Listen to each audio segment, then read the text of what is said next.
18 जून को 5 लोग टाइटन नाम की सबमरीन में बैठकर समुद्र की गहराई में जाते हैं। ये लोग टाइटैनिक जहाज के रेक को देखने के लिए जा रहे थे, जो ओशन सरफेस से 3810 मीटर नीचे छुपा पड़ा है। ये ट्रिप इतनी महंगी है कि टाइटन में बैठे हुए एक एक आदमी ने $2.5 लाख खर्च किए हैं, वो भी चंद घंटों के इस टूर के लिए। इसे 2 घंटे का वक्त लगेगा टाइटैनिक के रेक तक पहुंचने के लिए, और हर 15 मिनट के इंटरवल पर एक सिग्नल भेजती है ऊपर मौजूद पोलार प्रिंस जहाज को। मगर अभी पौने 2 घंटे ही गुजरे थे कि अचानक ये सबमरीन ऊपर मौजूद जहाज से अपना कांटेक्ट खो देती है, और फिर शुरुआत होती है 4 दिन लंबी चली एक मल्टीनेशनल खोज की। हर किसी के जहन में बस एक ही सवाल था कि आखिर इन पैसेंजर्स के साथ क्या हुआ, और आखिर डाइव से पहले टाइटन सबमरीन में कौन से मसले को नोटिस किया गया था।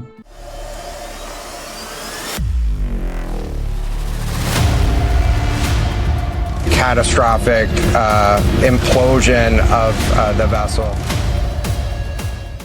कनाडा के न्यू फाउंड आइलैंड से करीब 600 किलोमीटर दूर इस जगह पर समुद्र की गहराइयों में टाइटैनिक का रेक मौजूद है। टाइटैनिक जहाज आज से 100 सालों पहले एक आइसबर्ग से टकराकर समुद्र में डूब गया था, जो 2 हिस्सों में टूटा हुआ है। एक बो वाला हिस्सा, दूसरा सैटर्न, और दोनों एक दूसरे से करीब 800 मीटर दूर हैं। 18 जून को जो टाइटन सबमरीन गायब हुई थी, एक सबमरीन नहीं बल्कि एक सबमर्सिबल थी। इन दोनों लफ्जों के बीच काफी डिफरेंस है, क्योंकि सबमरीन्स में खुद की पावर होती है, वो एक पोर्ट का इस्तेमाल करके खुद से समुद्र के अंदर जा सकती है और खुद ही समुद्र से बाहर आ सकती है। लेकिन सबमर्सिबल्स ऐसा नहीं कर सकती, क्योंकि इन्हें पानी के अंदर जाने और बाहर आने के लिए एक स्पोर्ट शिप की जरूरत पड़ती है। यहाँ हमारे पास एक स्पोर्ट शिप पोलार प्रिंस जहाज है, जो पानी के ऊपर रहकर ही चीजों को कंट्रोल कर रहा है। इस पूरे ऑपरेशन को ओशन गेट नामी एक कंपनी चला रही थी, जिसका मकसद अमीर लोगों को टूरिज्म के तौर पर डीप सी एक्सपीडिशंस करवाना था। टाइटन के अलावा ओशन गेट के पास 2 और सबमर्सिबल्स थी, एंटीपोर्स और साइक्लोप्स। एंटीपोर 304 मीटर की गहराई में जा सकती थी, जबकि साइक्लोप 500 मीटर की गहराई में जा सकती थी।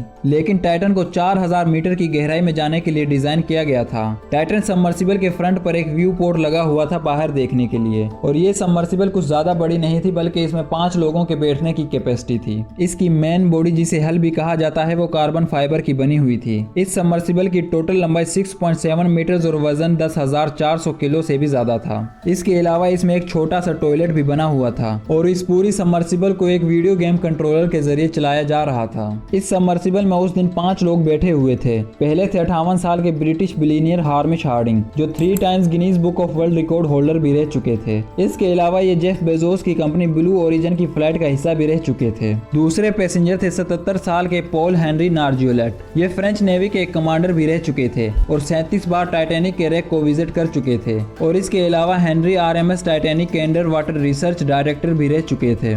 तीसरे और चौथे पैसेंजर थे पाकिस्तानी बिजनेसमैन शहजादा दाऊद और इनके बेटे सुलेमान दाऊद। ये पाकिस्तान की सबसे बड़ी कंपनीज में से एक के मालिक थे। और 5वें नंबर पर थे ओशन गेट कंपनी के CEO स्टक्टन रश, और 2009 में इन्होंने ये ओशन गेट नामी कंपनी बनाई थी, और ये बाय प्रोफेशन एक एरोस्पेस इंजीनियर भी रह चुके थे। 18 जून सुबह 9:30 पर यह सबमर्सिबल समुद्र के अंदर डुबकी लगाती है, और हर 15 मिनट के इंटरवल के बाद कम्युनिकेट कर रही थी ऊपर मौजूद पोलार प्रिंस जहाज से। मगर 11:15 पर यह कम्युनिकेशन सिग्नल आना बंद हो जाता है। लेकिन फिर भी ये एक्सपेक्ट किया जा रहा था कि 4:30 पर यह सबमर्सिबल दोबारा रीसर्फेस हो जाएगी। लेकिन जब 4:30 बजे भी टाइटन सरफेस पर ना आई, तो ऊपर बैठे लोगों ने कुछ वक्त तक इंतजार किया, और फिर 7:10 पर US कोस्ट गार्ड को इन्फॉर्म कर दिया गया। इसके बाद शुरू होती है एक जबरदस्त रेस अगेंस्ट टाइम, क्योंकि इस सबमर्सिबल में 96 घंटे की ऑक्सीजन मौजूद थी, और 4 दिन से पहले इस सबमर्सिबल को ढूंढना बहुत जरूरी था। अगले दिन मंडे को US और कैनेडियन शिप्स और प्लेन्स ने सर्च एंड रेस्क्यू ऑपरेशन शुरू कर दिया।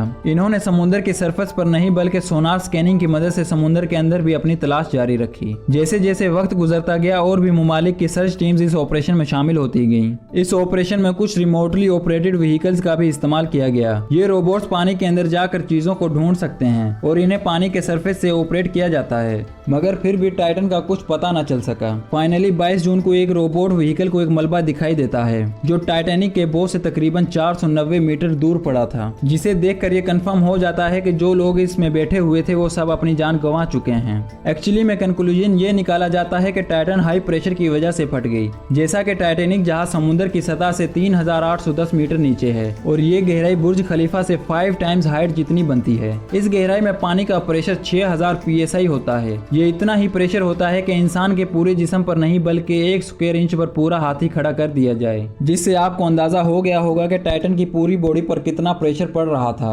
जिसकी वजह से टाइटन सबमर्सिबल इम्प्लोड कर गई। इम्प्लोजन असल में एक्सप्लोजन का उलट होता है। जैसे कि एक्सप्लोजन यानी धमाके में फोर्स बाहर की तरफ जाती है, लेकिन इम्प्लोजन में जो फोर्स है वो अंदर की तरफ लगती है। और ये इम्प्लोजन इतनी तेजी से हुआ कि इसमें 1 मिली सेकंड का भी वक्त नहीं लगा, यानी इसमें बैठे हुए लोगों को पता ही नहीं चला कि इनके साथ हुआ क्या है और वो पलक झपकते ही मारे गए। अब सवाल यहाँ पर यह पैदा होता है कि आखिर वो क्या वजह थी जिसकी वजह से ये सबमर्सिबल तबाह हो गई। देखा जाए तो इसकी असल वजह कार्बन फाइबर की बॉडी थी और इसकी दूसरी सबसे बड़ी वजह टाइटन में पहले से मौजूद क्रैक्स भी थे। 2019 में टाइटन सबमर्सिबल एक कार्ल स्टारले नामी एक बिजनेसमैन को भी समुद्र में लेकर गई थी और इस वक्त भी इस सबमर्सिबल को ओशियन गेट के CEO ही ऑपरेट कर रहे थे। कार्ल ने बताया कि जब वो पानी में नीचे जा रहे थे तो इन्हें सबमर्सिबल में से कुछ क्रैकिंग की आवाजें सुनाई दी थी, जो ये वार्निंग दे रही थी कि टाइटन की बॉडी पानी के प्रेशर को बर्दाश्त नहीं कर सकती। आपको वीडियो कैसी लगी हमें कमेंट करके जरूर बताएं और हमारी नेक्स्ट वीडियोज के लिए मौज वर्ल्ड को कर लें सब्सक्राइब।